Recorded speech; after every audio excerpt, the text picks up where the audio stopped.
بسم اللہ الرحمن الرحیم۔ محترم ناظرین کرام، استقبال ہے آپ کا ہمارے اس چینل میں۔ اس وقت سوشل میڈیا پر شہاب بھائی کا حج موضوع بحث بنا ہوا ہے، جو کیرلا سے پیدل عازم حج ہو کر نکلے ہیں اور ان کا ارادہ ہے کہ 2023 میں سفر حج کی تکمیل پیدل چل کر کریں گے۔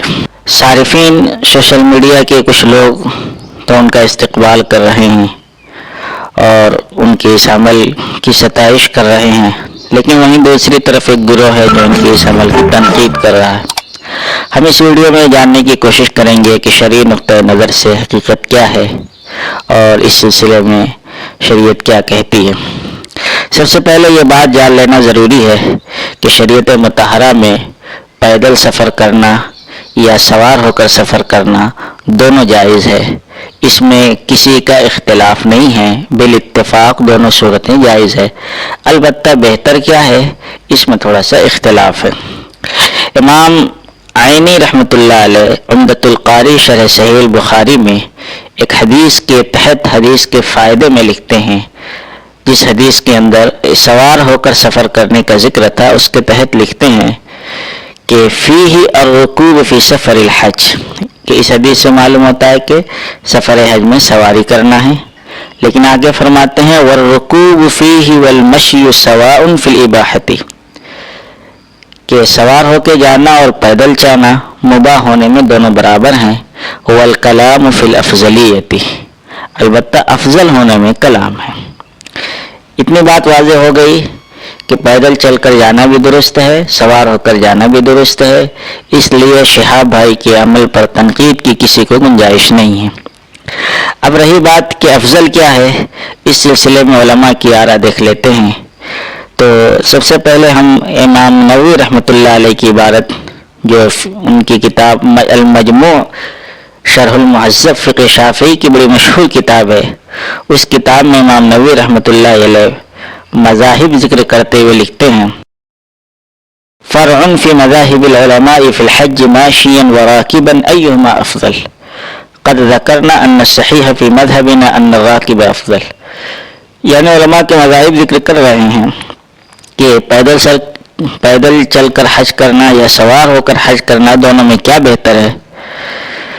تو فرماتے ہیں کہ ہمارے مذہب میں صحیح یہ ہے کہ سوار ہو کر چلنا بہتر ہے۔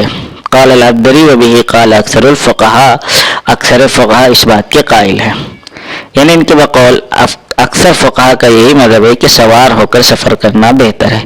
حافظ ابن حجر الباری شرح صحیح البخاری، اس میں ابن المنذر کے حوالے سے نقل کیا ہے اختلف فی الرکوب والمشی للحاج ایہما افضل، کہ پیدل چلنا یا سوار ہو کے جانا کیا بہتر ہے، اس میں اختلاف ہے۔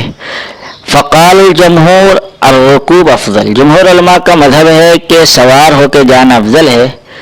کیوں افضل ہے، اس کی دو وجہ ذکر کی ہے۔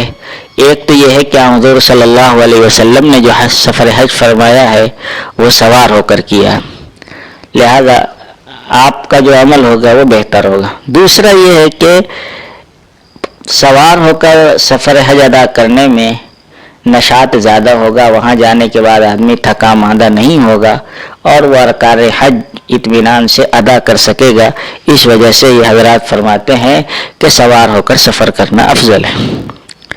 مگر علماء کی دوسری رائے یہ ہے کہ پیدل سفر کرنا بہتر ہے۔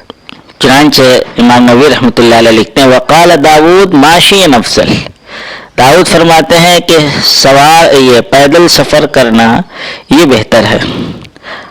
حافظ ابن حجر رحمۃ اللہ علیہ اسحاق بن راہویہ کا قول نقل کرتے ہیں المشی افضل لما فیہ من التعب، کہ پیدل سفر کرنا بہتر ہے اس لیے کہ اس میں تعب، تھکن زیادہ ہے۔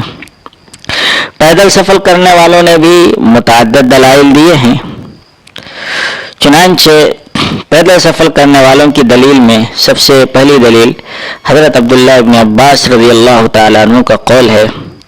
عبداللہ ابن عباس فرماتے ہیں ما فاتنی شیء اشد علی الا اکون حججت ماشیا لان اللہ یقول یاتوک رجالا وعلی کل ضامر فبدأ بالرجال قبل الرکبان، کہ مجھے جس چیز پر سب سے زیادہ افسوس ہو رہا ہے وہ اس پر کہ میں نے پیدل سفر نہیں کیا، کیونکہ اللہ فرماتے ہیں کہ یاتو کا رجالن والا کل ضامر. حضرت ابراہیم علیہ السلام کو اللہ نے کہا تھا آپ لوگوں میں حج کا اعلان کر دیجئے, لوگ پیدل سفر کر کے بھی آئیں گے اور سوار ہو کر آئیں گے. تو پہلے اللہ تعالیٰ نے رجالن کا ذکر کیا, پیدل سفر کرنے والے, اس کے بعد فرمایا والا کل ضامر کہ دبلی پتلی اٹھنی پہ لوگ سوار ہو کر آئیں گے. تو اللہ نے پہلے پیدل سفر کا ذکر کیا, اس کا مطلب ہے کہ پیدل بہتر ہے. دوسری دلیل حضرت عائشہ رضی اللہ تعالیٰ عنہ کی روایت ہے کہ حضرت عائشہ رضی اللہ تعالیٰ عنہ عمرے کے لیے حج کے لیے گئی تھی اللہ کے نبی صلی اللہ علیہ وسلم کے ساتھ.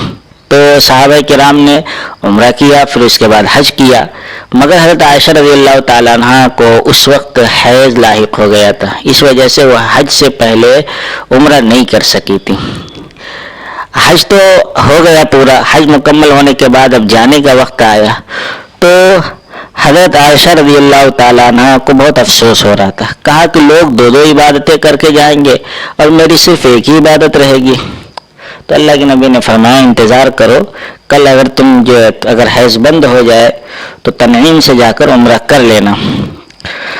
تو اور یہ بھی فرمایا آپ نے ساتھ میں کہ تمہیں جو اجر ملے گا تمہاری تھکن کے حساب سے ملے گا. یعنی اس پر مت دیکھو کہ تم ایک نسک کر رہی ہو یا دو نسک کر رہی ہو, تمہیں مشقت, کتنی مشقت کے ساتھ تم نے حج کیا ہے کہ حیض کے ایام میں, تکلیف کے ایام میں تم نے جو ہے حج کے ارکان ادا کیے ہیں, اس وجہ سے تمہارا اجر بڑھ جائے گا. تو یہاں دیکھیے اجر جو بڑا ہے وہ تھکن, تکلیف اور مشقت کی وجہ سے, اور ظاہر سی بات ہے کہ پیدل سفر میں مشقت زیادہ ہے, اس وجہ سے وہ زیادہ باعث اجر ہے اور یہ شریعت کا ضابطہ بھی ہے. تیسری دلیل حضرت عبداللہ بن عباس رضی اللہ تعالیٰ عنہ سے روایت ہے, مستدرک حاکم میں بھی ہے اور سنن کبریٰ للبیہقی میں ہے. فرماتے ہیں جب وہ بیمار ہوئے تو انہوں نے اپنے اہل خانہ اپنے بچوں کو جمع کیا اور کہا بیٹو میں نے اللہ کے نبی کی ایک حدیث سنی ہے کہ جو پیدل سفر کرے گا یہاں تک کہ پیدل واپس آئے تو اس کے ہر قدم کے بدلے میں 700 نیکیاں لکھی جاتی ہیں.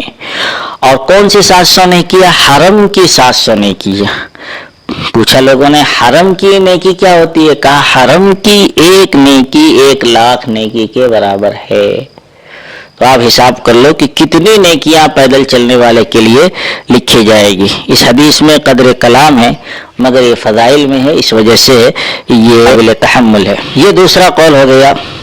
تیسرا قول یہ ہے کہ اس میں تفصیل کی جائے, سب کے لیے پیدل بھی افضل نہیں اور سب کے لیے سوار ہو کے جانا بھی افضل نہیں, کسی کے لیے پیدل کسی کے لیے سوار ہونا. چنانچہ امام غزالی رحمۃ اللہ علیہ فرماتے ہیں من سہل علیہ المشی فہو افضل فی حقہ, جس کے لیے پیدل چل کے جانا ممکن ہے, آسان ہے, اس کے لیے پیدل سفر کرنا بہتر ہے.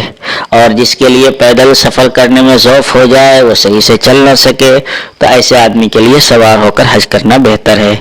ابن حجر رحمۃ اللہ علیہ نے بھی لکھا ہے وَيَحْتَمِلُ أَن يُقَالَ, یہ بھی کہا جا سکتا ہے کہ يَخْتَلِفُ بِاخْتِلَافِ الْأَحْوَالِ وَالْأَشْخَاصِ, یہ بھی کہا جا سکتا ہے کہ اس میں لوگوں کے حالات کے اعتبار سے مختلف بات ہوگی. امام ابو حنیفہ رحمۃ اللہ علیہ کے قول سے متعلق لکھا ہے, ایک جگہ امام صاحب نے پیدل سفر حج کو مکروہ قرار دیا.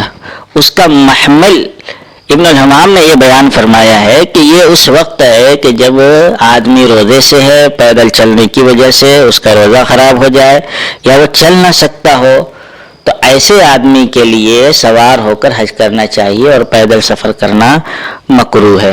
لیکن جو آدمی چل سکتا ہو, جس کے اندر استطاعت ہو, تو ایسے آدمی کے لیے بلا شبہ فلا شک ان المشی افضل فی نفسہ, اس میں کوئی شک نہیں ہے کہ اس کے لیے پیدل حج کرنا بہتر ہے.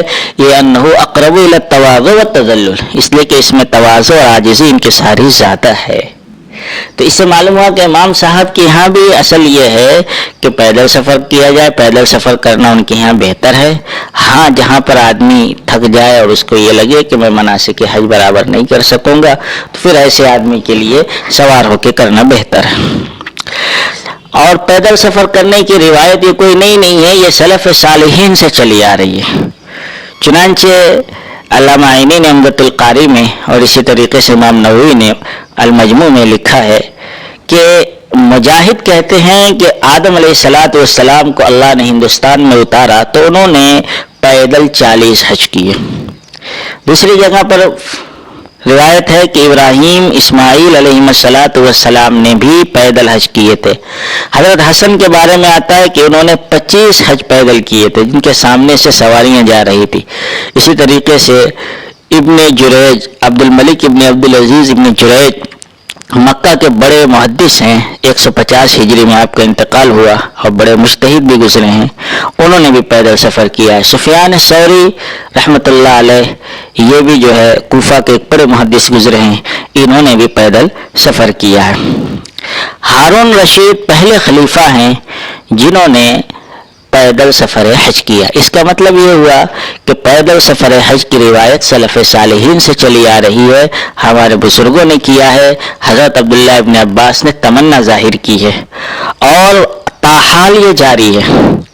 ابھی پچھلے سال برطانیہ سے ایک بندے نے عراق کے رہنے والے عراقی الاصل ایک بندہ جس کا نام آدم محمد تھا انہوں نے پیدل سفر کیا تھا. جون کے مہینے میں 11 مہینے کی مسافت طے کر کے وہ سفر حج کے لیے پہنچے تھے. الحمدللہ آج بھی امت کو اپنے نبی کے دین سے عشق ہے اور امت آج بھی اپنے نبی سے وہی والہانہ محبت رکھتی ہے اور امت آج بھی پیدل سفر کے لیے تیار ہے. یہاں کچھ لوگ وہ روایت ذکر کر رہے ہیں جس میں ایک بندہ جو پیدل جا رہا تھا اس کے سامنے سواری تھی, اس کے باوجود وہ سوار نہیں ہو رہا تھا. تو اللہ کے نبی صلی اللہ علیہ وسلم سے پوچھا گیا کیوں نہیں ہو رہا ہے؟ تو آپ نے فرمایا کہ اس نے منت مانی ہے پیدل چلنے کی. تو اس کو کہا کہ تو سوار ہو جا.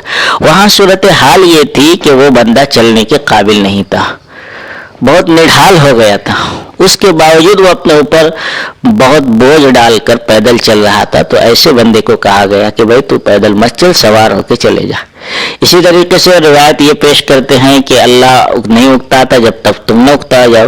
تو یہ اس بندے سے متعلق ہے جس میں اتنی ہمت اور اتنا حوصلہ نہ ہو, وہ چند میل دور جا کر وہ اپنی عمل سے پیچھے ہٹ جائے. ایسے بندے کے بارے میں ہمارے شہاب بھائی کا ایسا کچھ نہیں ہے. الحمدللہ وہ 25 کلومیٹر روزانہ سفر کرتے ہیں, آرام بھی کرتے ہیں اور اگلے دن کے سفر میں ان کو کوئی تھکاوٹ نہیں ہوتی ہے. اس لیے یہ جو وجوہات ہیں وہ شہاب بھائی کے اندر نہیں پائی جاتی ہے. لہذا ہمیں شہاب بھائی کے اس عمل کو سراہنا چاہیے. اور رہی یہ بات نیک نامی ریاکاری, تو یہ کسی کو حق نہیں ہے کہ کوئی کسی کی نیت پر شبہ کرے. اللہ نیتوں کو بہتر جانتا ہے, ان کا کیا ارادہ ہے کیا نیت ہے. ہمیں ایسا فیصلہ کرنے کا کوئی حق نہیں ہے. بدگمانی بڑا گناہ ہے.